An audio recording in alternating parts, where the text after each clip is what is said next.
We've been growing our food for the last 3 years on 2.3 acres. And we've reached about 90% of all the food that we eat all year. We grow maybe 150 different vegetables and fruits, and maybe 60 or 70 of them grow like crazy, and those are our staples. We grow our food using permaculture, and essentially permaculture is growing your food within nature with biodiversity, and we do this because it keeps us healthy and we keep the nature around us healthy.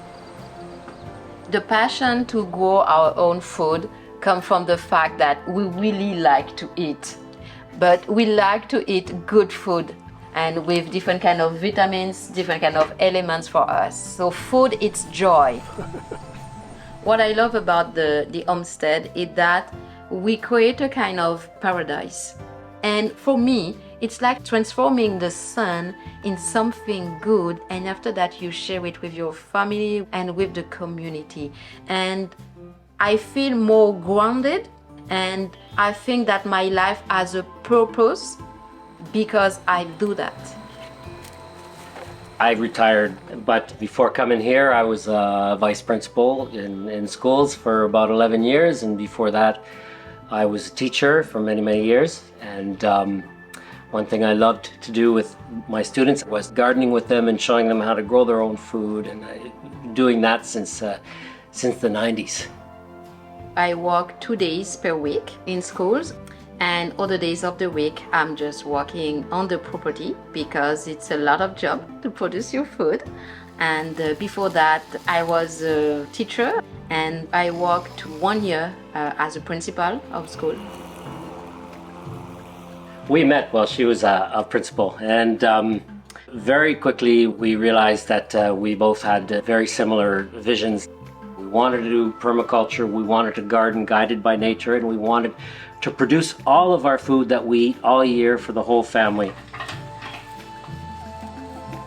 We were ready to go anywhere. We looked basically everywhere in southern Ontario, south of the Canadian Shield, for a place to do our project. And we found this place in 2019, and so we've been here for 3.5 years. Yeah, so when we start, it was a nice green grass lawn and nothing on it, but it was very challenging because the forest was dying. There was a lot of water everywhere. It was like a nightmare. So the nightmare that Magali refers to is the fact that much of the property was unnaturally underwater. And so by installing a simple, correctly done drainage, we solved the problem. But it's a lot of work, and it was work by hand, work with shovel, work with wheelbarrows and so on. In the meantime, we started right away in an area where we could garden, where we didn't have to do too much transformation, where we could just lay down some cardboard and put some earth on top. And we realized that we were able to produce most of the food that we eat in a year in what we considered a small area, in basically 400 square meters. So we are in the front yard of the property. So we grow main of our food from the sun garden. You can see it in the back. So many fruits are here in the orchard. In the beginning, when we came here, we think that we need more space than that to grow our food for 12 months. But we realize that only the sun gardens can give us so much food. And we have 15 other gardens around the property. So here's some of the stuff we got today. This is some mint that we're just gonna hang and dry. Use that later, maybe make some mint jelly out of it. This is some Malabar spinach, which I am going to put in water in a few minutes, so I'm going to keep it in here, and some basil, which I'm also going to put in water, so I'm going to keep all of these in here. And then some big cucumbers that got away from me, very ripe, so we're going to eat them quickly. Got 3 big ones here, and some green cucumbers. And we also got a whole bunch of these Caribbean cucumbers, these little ones. They're prickly, but you can eat them raw like this. They're delicious. A whole bunch of peppers, some red ones too, And this corn, we're probably going to eat it this afternoon. These beets, I'm going to cut them off the leaves. The leaves that are nice, we're going to keep to eat. And the beets I'm going to wash, wrap them in a damp towel, put them in the fridge. They'll last a month at least in the fridge. If we have too much for a month, then we'll freeze the rest or make pickles out of the rest or something like that. These are just going to go on the counter for now, these squash. We've also got a whole bunch of elderberry, which I'm going to freeze because I'm not ready to make jam out of it yet. So when I got a whole bunch, you know, like probably 2-3 buckets like this full, that's when I'll make the jam out of it. Some carrots, which I'm going to do the same thing as the beets, wash them, wrap them in a towel, put them in the fridge. I put the potatoes 1 layer deep in the box, and they can stay in the garage up on the shelves all winter. Yeah, they'll last all year. And then you don't wash them, it's just 1 layer thick. And actually, first they have to dry. They just can't be exposed to sunlight because they'll turn green and then they won't be any good to eat. If we harvested this much food every day all through the season, we'd have way too much. Now, and sometimes we do have more than we need. Like for instance, last fall we had tons of tomatoes, thousands of them, and so we gave a lot of them to the food bank, and we gave also a bunch of tomatoes to some families in need. We like to be able to share the harvest, not share it only with nature, but share it with other people.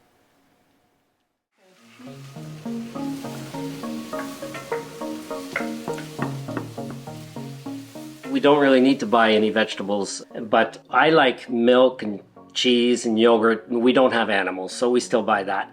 But anything that can be grown, we grow. And for instance, we're growing our grains, but we haven't completely transitioned over.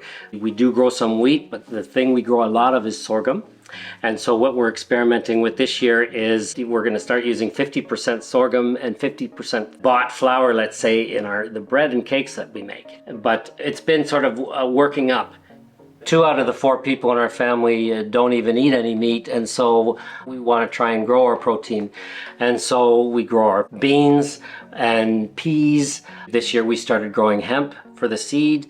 We can make our milk out of that. And also there's protein in grains as well. And so we grow wheat, barley, oats, sorghum, rice, and we also eat wild foods. So I collect plantain seeds, curly dock seed. We collect mushrooms as well. We have boletes growing on our property. And now as for vitamins and minerals and so on, we have such a wide variety of plants we grow, and we make sure that we go for all those really deep, rich colors.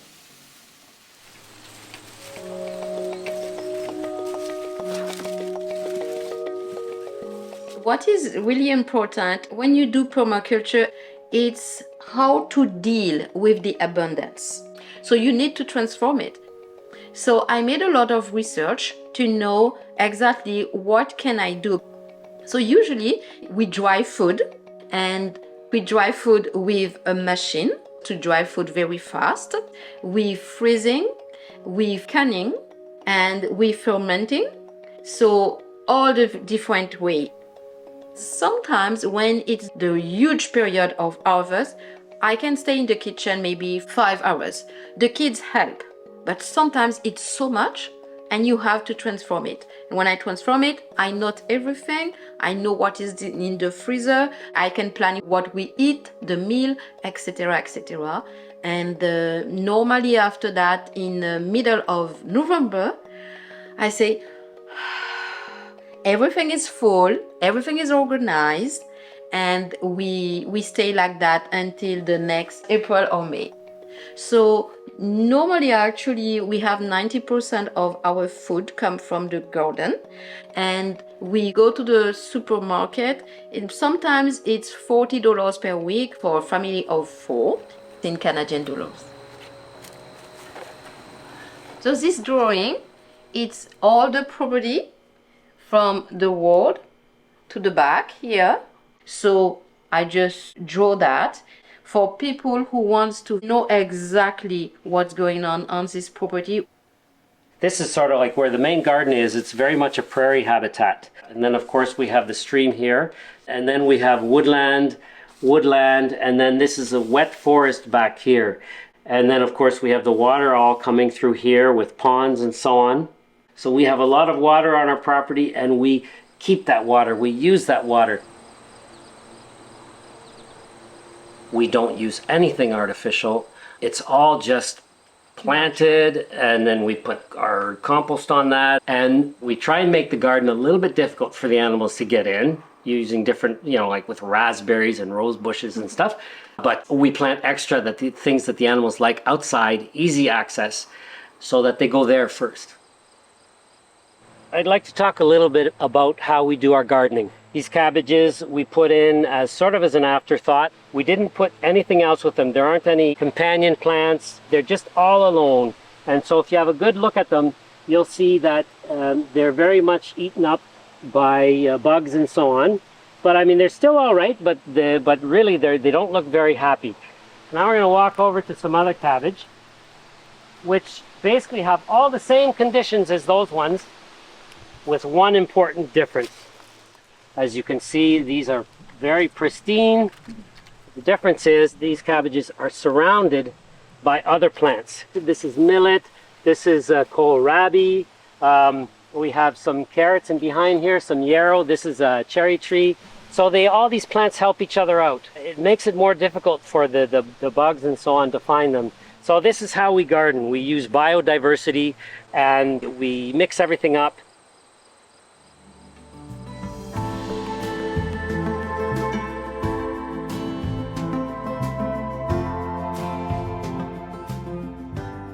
The philosophy of sharing, it's really important. Our goal is to share the knowledge of how you can produce your own food, how you can after that share it, and how you can just reduce the price of the grocery. Yeah, so we've started a YouTube channel, Willows Green Permaculture. We also have our website, willowsgreenpermaculture.com. I like to share this knowledge because I believe that a lot of people think they don't have a green thumb, but I think everybody's capable. I think these skills are inside all of us because, we lived for millennia like this, everybody. And so it's inside all of us. When I'm out there, I feel like a 5-year-old kid who is just like surrounded by all their favorite toys. So yes, it's work, but it's fun. I'm basically out there every day. Am I out there to exhaustion every day? Maybe the first year, but it's not necessarily a pace that you can keep forever. And so every year now I'm simplifying things, and it's working. The most stressful things for me in the project was to manage how much energy I can spend each day without having pain in my body. Because I was doing too much. It depends on the season. In March, you have to clean up the land. So maybe sometimes it will be 6 or 7 hours per day. And after that, early spring, approximately the same thing. So it was a curve of learning. So right now I know exactly what are my limits and when I have to ask for help. For me, the challenges, at the beginning, sometimes the animals would take a bit more than we hoped. But it's the learning curve. And there really is a solution to all the problems that you can have. And the best way is the simplest way. Challenges are opportunities. And then when you've solved them, it feels good. Life is full of wonder, and it's living that wonder every day. It's something I always wanted to do, and to see it succeed, it's just very satisfying, because I'd never done it on this scale, and thinking, wow, we did it.